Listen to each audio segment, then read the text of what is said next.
But first, as I say, the Battle of Waterlooville may be looming after the residents of the Hampshire town of Waterlooville suddenly had foisted upon them a bunch of asylum seekers. Now, in this town, it's a bit run down. I think you can see from the pictures, the high street is all boarded up. It's kind of derelict. A picture we see all over the country. The residents there nickname their high street Zombie Land. Anyway, there's some new flats, apartments have been built sort of overlooking this high street. And guess who's going to get them? They were going to sell for £250,000. Now it looks as if, I guess, the government has bought them, and they're going to put asylum seekers in there. So I wonder what the locals think about this. They weren't consulted, of course. They have no say in this whatsoever. One more blow to a town already struggling, I would suggest. Well, let's speak to one of the residents of this Hampshire town, Waterlooville. Welcome to the show, Eve Woodley. Hello, Eve. Hello, good evening, Kevin. Well, your thoughts about this. Now, as I understand it, you're only earmarked for about 35 asylum seekers, but I've seen the pictures of your high street. It's not healthy, is it? It's boarded up, close to derelict, and now you're going to get on top of the high street, overlooking it, you're going to get a load of asylum seekers. What are you feeling about your town? What are you feeling about the fact that nobody asked you about this? Well, there is a regeneration going on, as I'm sure there is in many towns across the country, and it is beginning to pay dividends. We are beginning to make progress. Okay. To have unknown people is all I can describe them as. Who knows what they've done, where they've come from. It's a hangout for lots of young girls, young teenagers, young boys hang around there in the evenings because they have nowhere else to go, clearly.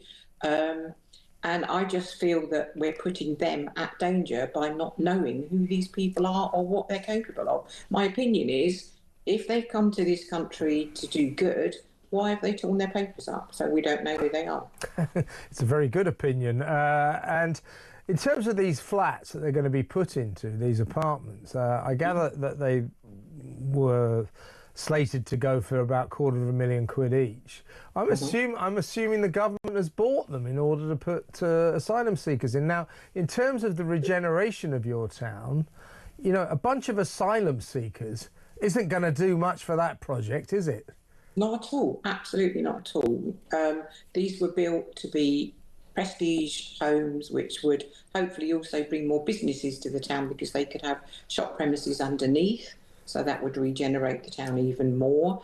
I have no issue with anybody coming to our country if they come legal routes with legal papers, they can support themselves and they want to pay back and give in to our society. Yeah. I work for a volunteer organisation. And just as one example, 2 weeks ago, we had a homeless lad walk in, homeless for mental health issues. All he had to his name was the clothes he stood up in, a little rucksack and a blanket. He came in to get some food and a drink of water because it was a hot day and he didn't even have a drink.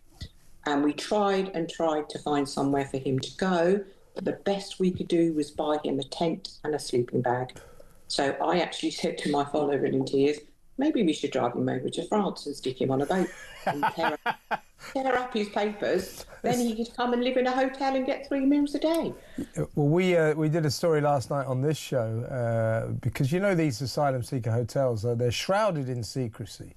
You know, they put up steel barriers, they black the windows out, there's security guards all around.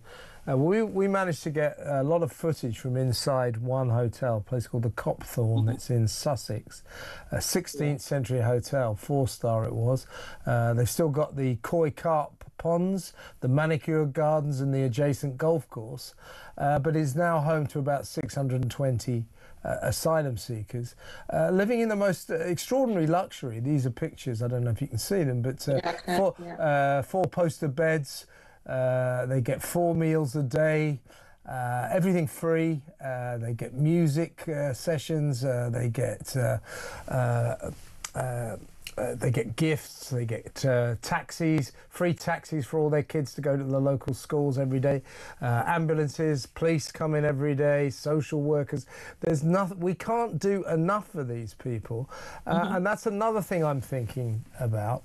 In a town like yours, it's good that you're trying to regenerate, but you know, there's a lot of British people around the country, you know, who have to do that old-fashioned thing, pay their own way. Living in sort of pretty reduced circumstances, and yet we're paying for all these foreigners who broke into our country illegally to stay in the lap of luxury. There's something wrong about all this, isn't there? I totally agree. If I went out tomorrow and broke the law, so I was illegal, would they put me in a hotel and feed me for 3 meals a day? I don't think they would. No, they put you in prison.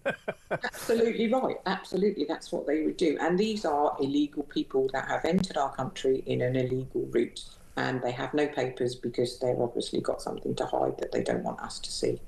And what do the people, your fellow Waterlooville residents feel about, which I think is, you know, one of the worst elements of this scandal, is the fact that nobody consults you. Nobody said, look, we're planning to do this. What are your thoughts? They just do it. They just do it. You're just going to have these people foisted, imposed upon you. Absolutely. Apparently, they did send an email to someone at Hampshire Borough Council for a consultation, but apparently it went to the wrong person. Well, why didn't the wrong person pass it on to the right person? Did it ever exist? I don't know. And everybody's the same. They just don't feel the same about not just our town, but towns across the whole country. I mean, what is it going to take? A civil war to stop it? I don't know. It seems to be building up towards something like that. You're not all that far from Portsmouth, eh? No, 10, 15 minutes. Okay, well, you'll probably know about this. I mean, this is at the centre of why I think more and more people like yourself and me, people around the country, are getting very agitated by this escalating asylum seeker hotel crisis, because that's what it is. In Portsmouth, Southsea, there's a hotel called the Royal Beach Hotel. That's an asylum seeker hotel. My daughter had her wedding there. Well, as I understand it, she wouldn't like to have it there now. No. They've turned it into an asylum seeker hotel. And recently, one of the residents there was convicted of rape of a local woman. Now, when that guy was arrested and charged, or arrested and questioned, the council threw a veil of secrecy over it, telling council officials, oh, you can talk about the rape, but don't for God's sake say that an asylum seeker is in the frame for it. Now, that guy's been convicted now. I think he got 12 years. But you can understand why the people of Portsmouth are very upset about this, and that I would imagine this is why, Eve, people of Waterlooville will be perturbed about what's about to happen to them.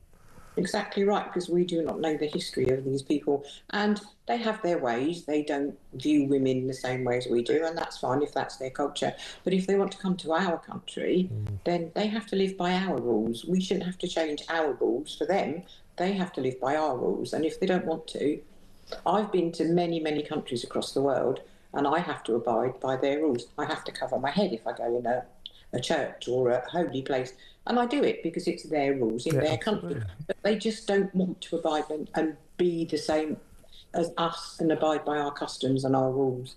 I think half the problem is most of them don't speak English when they arrive. I know. They should be here if they can't. Well, they shouldn't be here, full stop. But, you know, if you go to Australia, you have to have so much money in the bank. You have to have a skill that they want. You have to have all your papers in order.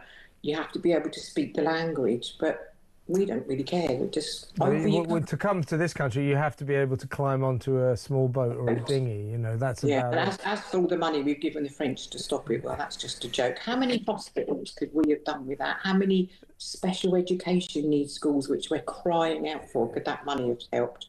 I tell you, the asylum seeker crisis is insane, Eve. Tell me a little about, before you go, Waterlooville. You say you're regenerating now. I don't think the migrant scheme will help you much, but generally speaking, what has gone wrong? Why do the locals, for example, I don't know if they still do, but we were told they nicknamed the high street Zombie Land because all the shops are boarded up. Why the decline? I think because a lot of shops, especially after COVID, couldn't afford to keep going. And I don't know any truth behind whether the council didn't reduce their rents or give them free rents in council or business rates, etc., etc. I don't know what there is in truth behind that. But that's the long and the short of it. They just could not afford to stay there because they just were not getting enough business. And are you trying to get more shops back into the area? Yes, they're doing a lot of pop-up shops to try and get them started. And I have been told, but I don't know how true it is, that they are giving them reduced business rates and rents to try and regenerate and get more people in. We're losing banks hand over fist, as I know most high streets are these days. And all we seem to get is barbershops. Have you got plenty of those? Everybody's got plenty of those. Plenty of barbershops. Yeah, you can get anything at those barbershops except for a haircut. A friend of mine did go into one and asked a haircut, and this bemused guy picked up a pair of scissors and gave him the worst haircut of his life. So this is my general bit of advice to everyone: is don't get a haircut in the Turkish barber shops. Listen, Eve, really good to talk to you, and perhaps we'll keep in touch. When are you expecting your migrant friends to descend upon you? Don't know. There's a big demonstration planned for tomorrow, in the high street. Oh, is there? Yeah. Are you going? Are you going? Yeah. I hope it's going to be peaceful and we don't have a load of troublemakers. But sometimes that happens, doesn't it? But does a demonstration help? Sometimes yes, sometimes no. I know it's worked in the past, hasn't it? But we shall see. Time will tell. Yeah. Well, you don't want to just meekly accept this. And absolutely not. To be fair, if you think about it, over the last weekend there were a lot of protests, pretty febrile protests as well, but they were by and large peaceful, and that's what we want to see. I think there should be mass protests in this country. They have shut down one hotel. Is it Epping where they the Bell Hotel. All they've done is moved them to one in London, haven't they? So. Well, they're still in the Bell Hotel as well. And by the way, the one in London, right, it's called the Britannia International. It's a 4-star in Canary Wharf. It's got swimming pool, jacuzzi, bars, restaurants.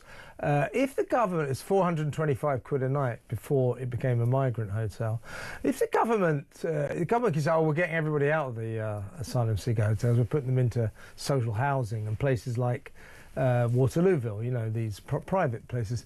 If they got this policy to empty out the asylum seeker hotels, what are they doing commandeering another one right in the middle of London? Yeah, exactly right. And for Keir Starmer to say the other day, there's loads of empty social housing across the country. I'd like to know where. Yeah, there isn't any, actually. Listen, Eve... Well, we've got council waiting lists as long as you're on this. Exactly right. Eve, really good to talk to you, and we'll keep in touch, yes? That's Eve Woodley, resident of Waterlooville, the latest town in this country to suddenly have a bunch of asylum seekers foisted upon them, imposed upon them, no consultation. Here.